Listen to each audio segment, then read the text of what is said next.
This program is sponsored by Jindal eye hospital. आंखों की संपूर्ण जांच व इलाज का अत्याधुनिक phaco surgery centre, Chitrakoot scheme, Vaishali Nagar, Jaipur. कीदना फार्मास्यूटिकल्स प्रेजेंट टी अप लेनिमेंट ऑयल। घुटनों की दर्द, जोड़ों के दर्द एवं सभी प्रकार के दर्दों में तुरंत आराम। For more details contact Dr. Goyal's Path Lab and Imaging Center, Rajasthan की biggest, most advanced and hi tech laboratory. सभी प्रकार की जांचों की सुविधा जैसे MRI 1.5 Tesla, multi slice CT scan with CT, angio, 3D और 4D सोनोग्राफी, हार्मोन्स एवं लैब की जांचें फुली ऑटोमेटिक एनालाइजर पर। सिटी हेल्थ में आप सभी का स्वागत है। दोस्तों, सिटी हेल्थ एक ऐसा फिटनेस शो है जहां हम कोशिश करते हैं स्वास्थ्य के सभी आयामों को छूने की। वैसे तो बहुत सारे टॉपिक्स होते हैं, बहुत सारे सब्जेक्ट्स होते हैं। हमारी कोशिश यही रहती है कि हर वीक हम अपने स्टूडियो में एक स्पेशलिस्ट डॉक्टर को लेकर आएं जिनसे कि आप बातचीत कर सकें फोन लगाकर। जी हाँ, इसी कड़ी में आज हमारे स्टूडियो में हमारे साथ हैं डॉक्टर विमल गुप्ता, जो कि शहर के एक जाने माने गैस्ट्रोएंटरोलॉजिस्ट हैं और अपनी सेवाएं Vinayak gastro and liver institute और सोनी हॉस्पिटल को दे रहे हैं। डॉक्टर विमल गुप्ता, मैं बहुत बहुत स्वागत करती हूँ सिटी केबल और जयपुर वासियों की ओर से आपका इस प्रोग्राम में। बहुत बहुत धन्यवाद जी। तो आज का हमारा टॉपिक है गैस्ट्रोएंटरोलॉजी, जिसे पेट, लीवर और आंत की बीमारियों से जुड़ी हुई समस्या हम जिसमें डिस्कस करने वाले हैं। तो सबसे पहले मैं आपसे जानना चाहूंगी, आई एम श्योर कि हमारे जो दर्शक हैं वो भी आपसे ये जानना चाहेंगे कि लीवर की बीमारियां, लीवर डिजीजेस जो होती हैं, वो किस तरह के सिम्टम्स, किस तरह के साइंस शो करती हैं ताकि पहचान हो सके कि किसी को लिवर की कोई प्रॉब्लम है।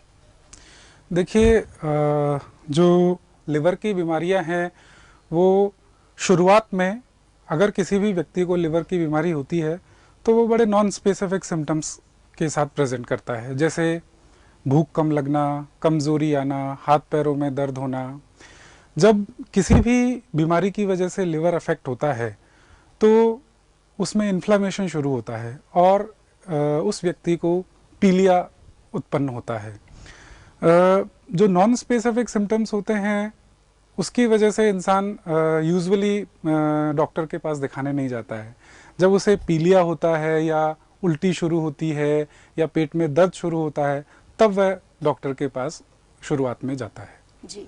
तो मतलब यदि हम सिम्टम्स की बात करें तो नॉर्मल सिम्टम्स होते हैं कि मामूली सा पेट में दर्द होना या किसी तरह का दबाव महसूस होना, बहुत नॉर्मल से, बहुत ही आम से सिम्टम्स होते हैं जो किसी भी नॉर्मल गैस्ट्रिक प्रॉब्लम में भी हो सकते हैं। बिल्कुल बिल्कुल। तो ऐसे में पेशेंट कौन सी स्टेज पे उसे लगना चाहिए, क्योंकि ये तो बहुत नॉर्मल सी चीजें हैं कि पेट में भारीपन हुआ या दर्द हुआ, तो ऐसे कुछ खास सिम्टम्स होते हैं क्या जो कि किसी खतरनाक बात की तरफ इशारा कर सकते हैं? जी बिल्कुल।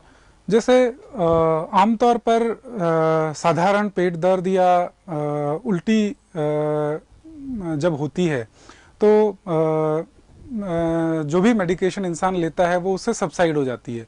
लेकिन अगर पेट दर्द या उल्टी और वो बढ़ती चली जाए और बाद में अगर उस इंसान को पीलिया हो जाए तब उसे तुरंत डॉक्टर से परामर्श लेना चाहिए। ये ऐसी चीज़ें हैं जो इस तरफ इशारा करती हैं कि बीमारी कुछ नॉर्मल से अलग है या लिवर को अफेक्ट कर रही है। यानी कि उल्टी होना एक खास सिम्टम ऐसा हो सकता है और वो भी लगातार होना, मतलब रिपीटेडली अगर आपकी नॉर्मल दवाइयों से वो चीज नहीं कर्ब हो रही है तो इसका मतलब ये लिवर से रिलेटेड कोई प्रॉब्लम हो सकती है। तो लिवर की बीमारियां क्या इस तरह की होती हैं जिन्हें ठीक नहीं किया जा सकता, मतलब जैसे कहते हैं कि इरिवर्सिबल, क्योंकि ये मुझे लगता है एक आम भ्रांति कह सकते हैं, एक आम धारणा है लोगों की कि यदि लिवर में कोई प्रॉब्लम आ गई है तो वो रिवर्सिबल नहीं है। यदि आपका लिवर डैमेज हो गया है, खराब हो गया है, तो वो ठीक नहीं हो सकता। इसमें कहाँ तक सच्चाई है? देखिए, ये आपने जो कहा बिल्कुल सही कहा कि लोगों में भ्रांति है कि लिवर एक बार डैमेज हो गया या हम बात करेंगे इस भ्रांति के बारे में, लेकिन अभी एक कॉल लेते हैं। हमारे पास एक कॉल आ रहा है। हेलो। हेलो। जी हाँ, सबसे पहले आपका नाम जानना चाहेंगे हम। जी, मैं श्वेता बोल रही हूँ। जी श्वेता, आपका बहुत बहुत स्वागत है सिटी हेल्थ में।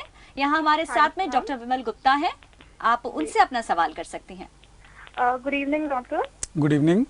ऐसे पूछना चाहूंगी कि मेरी दादी 80 इयर्स ओल्ड की हैं और उनके पेट में प्रॉब्लम है कि वो थोड़ा सा भी लिक्विड लेती है तो उनका पेट एकदम टाइट हो जाता है और डाइजेशन में भी प्रॉब्लम है। तो उनका ट्रीटमेंट हम LGMH में करा रहे हैं। तो आपसे पूछना चाहूंगी कि वहीं से कंटिन्यू करें या कहीं और दिखाना ज्यादा ठीक रहेगा? देखिए, लिक्विड या कोई भी चीज खाने के बाद जो पेट में भारीपन आता है, और क्या उनको उल्टियां भी होती है क्या? जी उनको उल्टी होती है? नहीं होती। अच्छा अच्छा। जो पेट में भारीपन आता है वो बेसिकली जो गैस्ट्रिक मोटिलिटी डिफेक्ट होता है, मतलब पेट की चाल जो होती है उसमें गड़बड़ की वजह से होता है।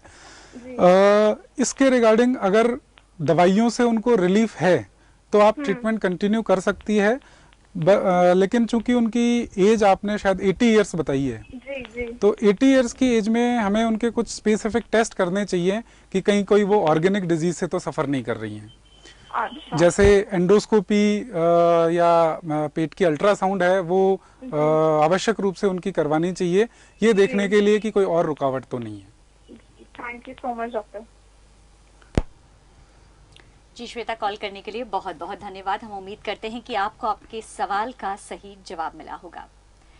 तो आप हमें बता रहे थे डॉक्टर विमल गुप्ता कि किस तरह से ये एक भ्रांति जो लोगों में है, ये कहाँ तक सही है? नहीं जी, ये इसे हम भ्रांति ही कहेंगे रादर, क्योंकि अधिकांश लिवर की बीमारियों का ट्रीटमेंट अवेलेबल है, और ऐसा नहीं है कि अगर लिवर में कोई बीमारी हो गई तो वो वापस रिवर्स नहीं हो सकती है। एक स्टेज होती है, अगर उस स्टेज तक लिवर खराब हो जाए तब जाके वो रिवर्सिबल होती है, otherwise initially 80 to 90% initial stages तक हर लिवर की बीमारी रिवर्सिबल होती है। आज काफी सारी ये धारणाएं हैं, किसी को भी जॉन्डिस होता है या किसी को भी हेपेटाइटिस होता है तो लोग सोचते हैं कि एक बार हो गया ये अब ठीक नहीं हो सकता है, जबकि ये चीज सर्वथा गलत है, क्योंकि आज हमारे पास एडवांस स्टेजेस तक ट्रीटमेंट अवेलेबल है, जिसकी वजह से हम मोस्ट ऑफ द लिवर जो डिजीजेस हैं उनको हम रिवर्स कर सकते हैं। मतलब जरूरी ये है कि वक्त पे डॉक्टर के पास जाया जाए, उसे बहुत क्रॉनिक ना बनाए, बहुत बढ़ाए ना। बिल्कुल, जल्द से जल्द, जितना जल्दी आप डॉक्टर को दिखाएंगे उतना ही जल्दी से जल्दी आप उस बीमारी से निजात पा सकते हैं। बिल्कुल। एक डॉक्टर विमल गुप्ता, आजकल एक बीमारी शायद मैं कहूंगी मॉडर्न लाइफस्टाइल की वजह से है या फिर लोगों के खान पान में गलत आदतों की वजह से है, फैटी लीवर। ये एक ऐसी टर्म है जो बहुत ज्यादा सुनने में आती है और किसी उम्र के साथ नहीं है। ये ऐसा नहीं है कि किसी एज पे होती है कि 50 या 55 के बाद हो रही है, बल्कि 20-25 साल के लोगों में भी फैटी लीवर की प्रॉब्लम बहुत ज्यादा आ रही है। तो क्या वजह है? क्या ये मॉडर्न लाइफस्टाइल डिजीज है? देखिए, फैटी लिवर जो डिजीज है, जैसा आपने कहा कि कोई एज स्पेसिफिक डिजीज नहीं है, ये किसी भी उम्र के इंसान को हो सकती है। फैटी लिवर के मुख्यतः दो कारण होते हैं, जिसको हम दो बीमारियां भी कहते हैं। एक होती है अल्कोहलिक फैटी लिवर, एक होता है नॉन अल्कोहलिक फैटी लिवर। आम भाषा में कहें तो अल्कोहल की वजह से फैटी लिवर या अल्कोहल के बिना फैटी लिवर। तो अभी जो चीजें बढ़ रही है वो नॉन अल्कोहलिक फैटी लिवर हमारे सामने ज्यादा आ रहा है। इसमें जो इस बीमारी में क्या होता है कि लिवर के अंदर फैट जमा होने लग जाता है, इसीलिए हम इसका नाम फैटी लिवर इसे हम कहते हैं। नॉन अल्कोहलिक फैटी लिवर का मुख्य कारण जो होता है वो खान पान, मोटापा और लाइफस्टाइल, इसका मुख्य कारण होता है। क्योंकि आज का हमारा जो खान पान है, फास्ट फूड है, जंक फूड्स है, या हम ज़्यादा मीठा लेते हैं खाने में, या ज़्यादा चिकनाई वाली वस्तुएं खाने में इस्तेमाल करते हैं, तो अल्टीमेटली मोटापा बढ़ता है और वो फैट लिवर के अंदर जमा होने लगती है। इसे हम फैटी लिवर कहते हैं। ये बिना अल्कोहल के। दूसरा फैटी लिवर का जो मुख्य कारण होता है वो अल्कोहल होता है। कोई अधिक मात्रा में अल्कोहल लेता है, लंबे समय तक सेवन करता है, उसकी वजह से फैटी लिवर डेवलप होता है। यानी कि फैटी लिवर जो एक प्रॉब्लम है, अगर नाम पर जाए तो फैटी लिवर का मतलब हुआ कि लिवर पे यदि फैट जमा हो जाता है तो वो किसी भी कारण से, अगर कैलोरीज ज्यादा हम कंज्यूम कर रहे हैं, भले ही खाने की चीजों में या अल्कोहल यानी शराब का सेवन करके, तो वो हमारे लीवर के लिए घातक हो सकता है। तो ऐसे में आप क्या सजेस्ट करेंगे ऐसे पेशेंट्स को कि उन्हें वेट, उनका वजन कहाँ तक कम करना चाहिए? क्या वजन कम करने से इस समस्या का समाधान बिना दवाइयों के हो सकता है? देखिए, फैटी लिवर जो है वो सबसे इनिशियल स्टेज होती है बीमारी की, यानी वो स्टेज है जब हम इस बीमारी को आगे बढ़ने से रोक सकते हैं। क्योंकि अगर नॉन अल्कोहलिक फैटी लिवर है तो उसके लिए जो हम एडवाइस करते हैं, नंबर 1 तो डेफिनेटली कैलोरी रेस्ट्रिक्शन है कि कैलोरी रेस्ट्रिक्ट करके इंसान अपना वेट लूज करे। एक्सरसाइजेज हैं, दूसरा मोड जो है वो एक्सरसाइज है। जिसकी वजह से जो एनर्जी कंजप्शन है वो ज़्यादा हो और उसका व्यक्ति का वेट लॉस हो। वेट लॉस होने से, कैलोरी लॉस होने से अल्टीमेटली फैट लॉस होगा, जिससे फैटी लिवर रिवर्स हो जाएगा और उस इंसान का लिवर नॉर्मल हो सकता है। अगर किसी इंसान को फैटी लिवर अल्कोहल की वजह से हुआ है तो उसे जैसे ही ये डायग्नोज होता है कि उसे फैटी लिवर है, वहीं पे उसको अपना अल्कोहल कंजप्शन रोक देना चाहिए। उस स्थिति में वो पूर्णतया रिवर्सेबल बीमारी है। जी, यहाँ एक कॉल लेना चाहेंगे हम हमारे कॉलर का। हेलो हेलो हेलो, नमस्कार जी। जी नमस्कार, आपका नाम जान सकते हैं? मैडम मैं एचपी शर्मा बोल रहा हूँ। जी एचपी शर्मा, आपका बहुत बहुत स्वागत है सिटी हेल्थ में। मैडम मैं ये जानना चाह रहा हूँ डॉक्टर साहब से कि लीवर संबंधी जो प्रॉब्लम्स है उसमें कैसे क्या तो उसके सिम्टम्स होते हैं, और लीवर कैंसर का प्रारंभिक स्टेज में कैसे क्या सिम्टम्स और कैसे क्या अपन को प्रिकॉशंस क्या रखने चाहिए कि ये इससे अपन बचे रहें। देखिए, जो आपने कहा कि प्रारंभिक लक्षण क्या होते हैं लिवर बीमारियों का, जैसे हमने अभी डिस्कस किया कि भूख कम लगना, उल्टी होना, पीलिया होना, शरीर में कमजोरी आना, ये प्रारंभिक लक्षण होते हैं लिवर बीमारियों के। जहाँ तक लिवर कैंसर का सवाल है तो देखिए, लिवर कैंसर के जो हमारे सिनेरियो की बात करें, जहाँ हम रहते हैं, इंडिया में रहते हैं, वहाँ मुख्यतः जो लिवर कैंसर के कारण होते हैं वो अल्कोहल, हेपेटाइटिस बी और हेपेटाइटिस सी, ये मुख्य कारण होते हैं लिवर कैंसर के। आज हमारे पास जहाँ तक बचाव की बात है तो अल्कोहल तो डेफिनेटली इंसान के हाथ में है कि वो अल्कोहल का कंजप्शन ना करे या कम से कम मात्रा में करे, जिससे कि वो स्थिति पैदा ना हो। दूसरी जो हेपेटाइटिस बी जो एक मुख्य कारण है लिवर कैंसर का, हेपेटाइटिस बी का वैक्सीन, टीका जिसे कहते हैं, वो अवेलेबल है, कोई भी इंसान उसे लगवा सकता है और हेपेटाइटिस बी से हमेशा के लिए बच सकता है। फिर भी अगर किसी और कारण से, जैसे हेपेटाइटिस सी है या और किसी भी कारण से लिवर कैंसर डेवलप होता है तो इनिशियल स्टेज में उस व्यक्ति को भूख कम लगना, पीलिया होना, जो पेट का ऊपरी हिस्सा है दाईं साइड वाला, उसमें दर्द होना, इस तरह से वो ये लक्षण हैं जिससे कि लिवर कैंसर प्रेजेंट करता है। जैसे ही आपको कुछ लगे कि अब नॉर्मल है या इस तरह के लक्षण प्रकट हो रहे हैं तो तुरंत डॉक्टर की सलाह लेनी चाहिए। ठीक है, थैंक यू सो मच। जी, कॉल करने के लिए बहुत बहुत धन्यवाद। तो जैसे कि ये कॉलर भी हमारा जानना चाह रहे थे कि लिवर कैंसर किस तरह से होता है, और हमने जो अभी तक आपके साथ जो भी डिस्कशन किए हैं उससे ऐसा लगता है कि लिवर के लिए जो सबसे खतरनाक चीज़ है वो है अल्कोहल यानी शराब। तो मैं आपसे जानना चाहूँगी, क्योंकि शराब का प्रचलन आजकल जिस तरह से बढ़ा है वो बहुत ही ज़्यादा होता जा रहा है, इस बारे में हम आपसे बात करेंगे। फिलहाल हम एक कॉल लेते हैं यहाँ पर। और हेलो हेलो, नमस्कार जी मैडम, डॉक्टर साहब नमस्कार। हाँ, राजाराम बोल रहे हैं। हमारे के जो कमर होता है ना, रीढ़, इसमें दर्द होता है, बहुत दिनों से है दर्द। आप कृपया थोड़ा सा तेज बोले ताकि हम आपका सवाल थोड़ा ढंग से सुन पाएंगे। आप अपना सवाल दोहराएंगे प्लीज? हाँ, हमारे रीढ़ का जो है ना, इसमें दर्द हो रहा है और कमर में भी दर्द रहता है मैडम जी। मेरे ख्याल से डॉक्टर गुप्ता, इनके पेट में और रीढ़ की हड्डी में शायद कुछ किसी तरह का दर्द रहता है, तो ऐसे में आप क्या देखिए, रीढ़ की हड्डी के दर्द के लिए तो इन्हें एक प्रारंभिक तौर पर एक एक्सरे करवाना चाहिए, क्योंकि एक्सरे में क्या प्रॉब्लम आती है उससे हम आगे प्रोसीड कर सकते हैं कि क्या प्रॉब्लम है। इनको शायद पीठ की प्रॉब्लम है, पेट की। हाँ, शायद जरूरी नहीं है कि ये प्रॉब्लम, हो सकता है कि आपकी प्रॉब्लम पेट की ना होकर पीठ की है, तो शायद सबसे पहले जो चीज जरूरी है वो डॉक्टर के पास जाकर एक एक्सरे आपको करवाना पड़ेगा, जिससे कि ये क्लियर हो पाए कि आपको एक्चुअली क्या समस्या है। ठीक है मैडम जी, कॉल करने के लिए बहुत बहुत धन्यवाद। तो हम बात कर रहे थे अल्कोहल यानी शराब के बढ़ते हुए सेवन की वजह से होने वाली प्रॉब्लम्स की। तो ऐसे में सबसे ज्यादा जानना हमारे दर्शकों के लिए, हम सबके लिए ये जरूरी है कि कितनी मात्रा में शराब का लेना नॉर्मल हो सकता है, क्योंकि कुछ एक आर्टिकल्स, कुछ एक जर्नल्स और कुछ प्रोग्राम्स हमें ये भी बताते हैं कि जो अल्कोहल, जो शराब है, वो हृदय के लिए यानी हमारे हार्ट के लिए अच्छी होती है। तो ऐसे में लोग बहुत कंफ्यूज रहते हैं कि क्या सही है और क्या गलत। तो एक गैस्ट्रोएंटरोलॉजिस्ट होते हुए आप क्या सलाह देंगे? देखिए, अल्कोहल जैसा आपने कहा कि हार्ट के लिए अच्छी होती है, सेहत के लिए भी अच्छी होती है। यहाँ एक बड़ा कॉन्ट्राडिक्शन है जो लोगों में मिसअंडरस्टैंडिंग पैदा करता है। अल्कोहल को खराब इसलिए माना जाता है, सबसे पहली चीज क्योंकि ये हैबिट फॉर्मिंग है।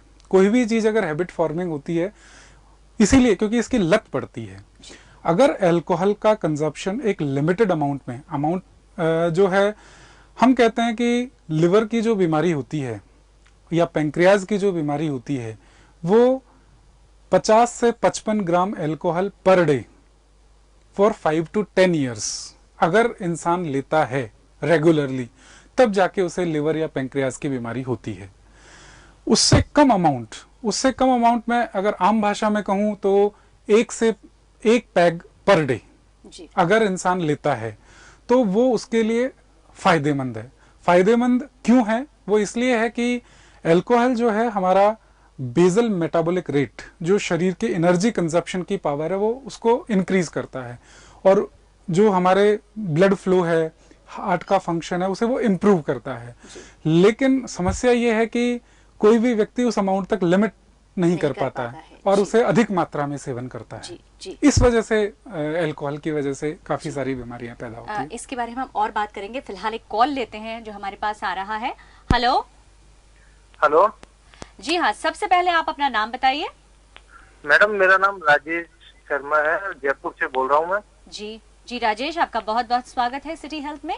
तो यहाँ पर डॉक्टर विमल गुप्ता हमारे साथ हैं, आप उनसे अपना सवाल पूछ सकते हैं। मैम, डॉक्टर साहब से मैं एक क्वेश्चन ये करना चाहूंगा कि मेरे पेट में क्या है, जलन रहती है जी। और वो जलन कभी कभी इतनी भयंकर हो जाती है कि खाना निगला भी नहीं जाता है।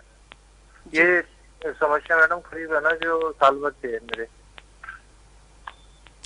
देखिए, जो आप समस्या बता रहे हैं, पेट में जलन और खाना निगलने में दिक्कत, तो इसको हम गैस्ट्रोईसोफेजियल रिफ्लक्स डिजीज बोलते हैं, या आम भाषा में अगर हम बात करें तो आपको एसिडिटी की दिक्कत है। इसमें देखिए कि 2 चीजें हैं जो आपको मदद करेंगी। नंबर 1, आपका जो खान पान है, इसमें आप जो है मिर्च मसाले का या तली हुई वस्तुओं का सेवन कम से कम करें। चाय, कॉफी और अगर आप स्मोकिंग वगैरह करते हैं उसका सेवन कम से कम करें या बंद चाय करें। वगैरह नहीं, कुछ नहीं करता मैं। बहुत अच्छी बात है। और दूसरा इसमें ये है कि अगर आपको ये समस्या है, साल भर से आप समस्या बता रहे हैं, तो इसमें हमारे पास जो है दवाइयाँ अवेलेबल है। उन दवाइयों का आप चिकित्सकीय सलाह से उपयोग कर सकते हैं और आपकी समस्या पूर्णतया ठीक हो सकती है। सर, ये कोई ज्यादा बड़ी थोड़ी ना हो सकती है, अभी मैं इलाज लूं तो कोई दिक्कत थोड़ी? नहीं, जिस तरह के सिम्टम्स आप बता रहे हैं उससे लगता नहीं है कि आपकी समस्या ज्यादा है और करीब 2 महीने के ट्रीटमेंट में आप पूर्णतया ठीक हो सकते हैं। Thank you sir. जी राजेश, कॉल करने के लिए बहुत बहुत धन्यवाद। तो इस सवाल से पहले हम बात कर रहे थे अल्कोहल कंजम्पशन यानी शराब के सेवन के बारे में, और आपने हमें ये बताया कि यदि शराब का सेवन बहुत ही कम मात्रा में किया जाए तो वो कभी भी गलत नहीं होता, प्रोवाइडेड कि आप उसे सही मात्रा में, कम मात्रा में लें और उसे रोज की एक आदत ना बनाएं। बिल्कुल। ऐसे में एक सवाल है जो मुझे लगता है कि दर्शक या उनसे जुड़े हुए लोग जरूर पूछना चाहते होंगे कि किस तरह से शराब का सेवन करना ठीक रहता है यदि हम मात्रा को ध्यान में रखें। तो जैसे कई बार आदत होती है कि आप डेली थोड़ी थोड़ी ले रहे हैं, वो ज्यादा ठीक है, या फिर आप वीक में, एक सप्ताह में 2 ही बार लेते हैं। किस तरीके से शराब का सेवन करना बेहतर हो सकता है? देखिए, अल्कोहल को कभी भी एक साथ ज्यादा मात्रा में नहीं लेना चाहिए, वो बहुत ही ज्यादा नुकसानदेह साबित होता है। अगर हम एक लिमिटेड अमाउंट, यानी जैसा मैंने बताया 1 पैक पर डे, वो बेनिफिशियल है, उससे किसी तरह का नुकसान नहीं होता है। लेकिन अगेन बात वहीं आके अटकती है कि क्या इंसान उसे लिमिट कर पाता है, क्योंकि ये हैबिट फॉर्मिंग है। बिल्कुल, यानी एडिक्शन इसका हो जाता है तो वो चीज गलत है। तो इस एडिक्शन के और क्या नुकसान है? जैसे कि लिवर की एक और बीमारी होती है हेपेटाइटिस, जो कि काफी खतरनाक साबित होती है और जिसकी वजह से काफी डेथ रेट भी बढ़ी है इंडिया में, तो क्या अल्कोहलिज्म का, शराब सेवन का हेपेटाइटिस से कोई संबंध है? जी बिल्कुल। देखिए, हेपेटाइटिस जो टर्म आपने यूज किया, अल्कोहल की वजह से होता है। यहाँ मैं एक बार आपको इंटरप्ट करना चाहूंगी क्योंकि कॉल हमारे पास और आ रहा है। हेलो। हेलो। जी हाँ, सबसे पहले आपका नाम जानना चाहेंगे। अरविंद अग्रवाल। जी अरविंद, बहुत बहुत स्वागत है आपका सिटी हेल्थ में। तो आप डॉक्टर विमल गुप्ता से अपना सवाल पूछ सकते हैं। जी डॉक्टर साहब, मेरे एसिडिटी की बहुत प्रॉब्लम होती है। मेरे गले में कफ काफी रहता है, तो डॉक्टर ने बताया कि पेट में एसिडिटी रहती है, इसकी वजह से है ना ये आपके कफ प्रॉब्लम है। जी ये जो सवाल है लगभग जो हमारे पुराने कॉलर थे उनसे जुड़ा हुआ है। इसको हम जो गैस्ट्रो ईसोफेजियल रिफ्लक्स डिजीज होती है वो उसका जो एक्स्ट्रा इंटेस्टाइनल मैनिफेस्टेशन है। अगर किसी को लंबे समय से खांसी रह रही है, जो खांसी या सांस की दवाई लेने के बाद भी ठीक नहीं हो रही है, उसका एक मुख्य कारण गैस्ट्रो ईसोफेजियल रिफ्लक्स डिजीज होती है। इसके लिए मैं आपको ये सलाह दूंगा कि सबसे पहले डॉक्टर के पास जाकर के सलाह लीजिए, और दूसरी चीज इसमें एक टेस्ट होता है, एंडोस्कोपी का टेस्ट, वो आप करवाएं। उससे काफी हद तक ये चीज क्लियर हो जाएगी कि यही जो गैस्ट्रोइसोफेजियल रिफ्लक्स डिजीज ही आपकी खांसी का कारण है, और उसका ट्रीटमेंट लेने से आपकी खांसी पूर्णतया ठीक हो जाएगी। अच्छा, एक तो उन्होंने एलर्जिया करके एक टैबलेट दे रखी है, आधी सुबह आधी शाम को, और एक कैप्सूल दे रखा है। देखिए, जो टैबलेट का आप नाम बता रहे हैं वो तो बेसिकली एलर्जी की टैबलेट है, एलर्जी के लिए है, लेकिन एलर्जी की टैबलेट आपकी खांसी में मदद नहीं करेगी अगर ये पेट की प्रॉब्लम की वजह से खांसी हो रही है। तो उसमें क्या है, स्पेसिफिक दवाइयां आती है गैस्ट्रोइसोफेजियल रिफ्लक्स डिजीज के लिए, उस दवाई से आपको पूर्णतया आराम मिलेगा। ठीक है डॉक्टर, ये एंडोस्कोपिक वाला जो आपने बताया ये किस तरह से होता है? ये देखिए, इसमें एंडोस्कोपी जो है वो एक इन्वेजिव टाइप टेस्ट है, जिसमें हम दूरबीन को मुंह से डालते हैं और हमारे जो खाने की नली है, पेट है और छोटी आंत का जो शुरू वाला हिस्सा है उसका चेकअप करते हैं। अच्छा, तो इसमें खर्चा कितना आ जाता है सर? लगता है ये कॉल हमारा बीच में ही डिस्कनेक्ट हो गया है शायद। तो कॉलर्स, आप जिस तरह से दर्शकों आप हमें फोन लगा रहे हैं, हमें बहुत ही अच्छा लग रहा है, क्योंकि हम चाहेंगे ज्यादा से ज्यादा लोग हमें कॉल लगाएं, ताकि हम यहाँ स्टूडियो में बैठकर अपने डॉक्टर के साथ ज्यादा से ज्यादा लोगों की समस्याओं को सुलझा सके। तो अभी यहाँ पर हम लेंगे एक छोटा सा ब्रेक, और ब्रेक के बाद हम फिर लौटेंगे डॉक्टर विमल गुप्ता से कुछ और सवाल जवाब करने। तो आप कहीं जाइएगा मत, stay tuned with city health.